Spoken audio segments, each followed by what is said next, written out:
சுரேஷ் காமாட்சி தயாரிப்பில் பாலா இயக்கத்தில் ஜிவி இசையில் அருண் விஜய் நடித்துள்ள வணங்கான் திரைப்படம் உலகமெங்கும் வெளியாகி வெற்றி நடை போடுகிறது. பெரியார் அவர்கள் கடைசி வரை ஆரிய தலைமை முதலிங்க ராஜாஜி அவரோட நட்போடு இருந்தாரா இல்லையா? ஆரிய தனிப்பட்ட கிணிப்பட்டெல்லாம் பேசப்படாது. கூட்டா இல்லையா? கூட்டு. நீங்கள் அம்மா மணியம்மையை கல்யாணம் செய்ய வரும்போது எனக்கு சாட்சிக்க இழுத்து போட வாங்கன்னு யார கூப்பிட்டீங்க? துணை கிளச்சது யார? ஆரியத்தை. இது சும்மா தனிப்பட்டதா? சரி, இதை விடுங்க.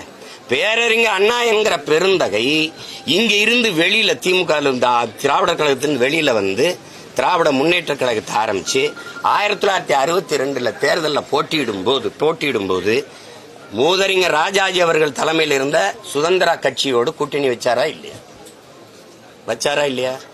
இப்ப எப்படி திராவிடம்னு பேசல, அந்த இதுன்னு பேசலன்னா ஆரியம் உள்ள வந்துடும். ஆரியத்தின் தோல் மேல என் கை விட்டு கூட போன.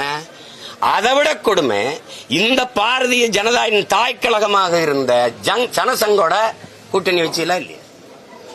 1962 பேரறிஞர் அண்ணா என்கிற பெருந்தகை இந்த ஆரிய கட்சி ஆரியம் உள்ள வந்துடும் திராவிடம்னு இல்லைன்னா அப்படின்னு சொல்ற நீங்க ஐயா ராஜாஜியோட கூட்டணி வச்சது ஏன்?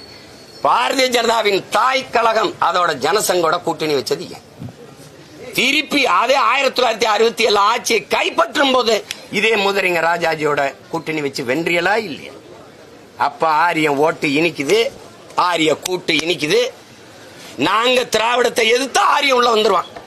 தோல் மேல கைவோட்டே போய் முதலமைச்சர் நாற்காலியில உட்காரும் போது அது தெரியல. என்னது இது? பெரியாரை எதிர்த்தால் பிஜேபி RSS எப்படி? நீங்க தான் எதிர்ப்பீங்க, நாங்க எதிர்க்க மாட்டோம். RSS பிஜேபி கோட்பாட எங்க முன்னவர்களா எதிர்த்ததில்லை, எங்களுக்கு அந்த தத்துவம் இல்ல. என்ன வள்ளலார் வைகுந்தரை விட நீ இந்த கோட்பாட்டை எதிர்த்து புரட்சி செஞ்சிட்டீங்க? யாராவது பேசு. வள்ளலார் வைகுந்தரை விட சீர்திருத்தவாதி இந்த மண்ணில் வினாசம். இந்த கோட்பாட்டுக்கு எதிராக ஒரு கோட்பாட்டை உருவாக்கி சுத்த சன்மார்க்கம் ஒரு சமயத்தை கண்டவன் எங்க மூதாதை வள்ளலார். அன்பு வழி என்று ஒரு மார்க்கத்தை மதத்தை உருவாக்கினவன் எங்க பாட்டன் வைகுந்தர். சாதிய இழிவை தொடர்த்தி அவன மாதிரி போராடினது உண்டா? வள்ளலார் மாதிரி போராடியது உண்டா? சொல்லுங்க நீங்க. பசியோடு என் மக்கள் இருக்கக்கூடாதான்னு அடுப்பில் பற்ற வைத்த இந்த நெருப்பு தான் எரியணும், வயிற்றில் பசி நெருப்பு எரியக்கூடாதான்னு அணைய விடாமல் பார்த்துக்கன்னு சொன்னதுக்காக 150 வருஷமா எரிஞ்சுக்கிட்டு இருக்க அந்த அடுப்பு.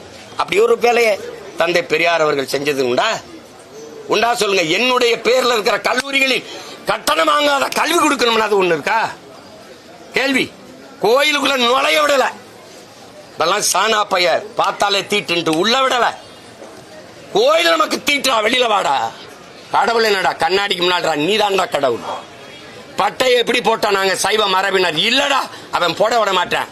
நிமித்தி போடுறா. முட்டிக்கு கீழே வேட்டியை கட்டக்கூடாது, அந்த துணியை தூக்கி தலையில கட்டுறா. அவன் தான்டா புரட்சியாளன் இந்த மண்ணுல. என்னத்தை மாற்றத்துல பண்ணீங்க நீங்க? ஏன் வள்ளலாரையும் வைகுந்தரையும் போற்றல நீ? ஆவுன்னா பெரியார். என்னது? சரி, பெரியாரின் சமூக நீதி கிடைச்சிருச்சுல. எதுக்குடாங்க ஐயா இன்னும் இடஒதுக்கீடு போராடிட்டு இருக்காரு? எதுக்கு வன்னியரெல்லாம் சேர்ந்து மரத்தை வெட்டி போட்டு ரோட்டை மறைச்சு போராட வேண்டிய தேவையே வந்தது? யார் சொல்றது இதுக்கு பதில்? இன்னும் அந்த 10.5 விழுக்காடு இடஒதுக்கீட்டை உன்னால நிறுவி தர முடியல. பெரியார் தான் சமூக நீதி நிலைநாட்டினார். எங்க நிலைநாட்டினார்? என்ன சமூக நீதி? எந்த சமூகத்துக்கு நீதி?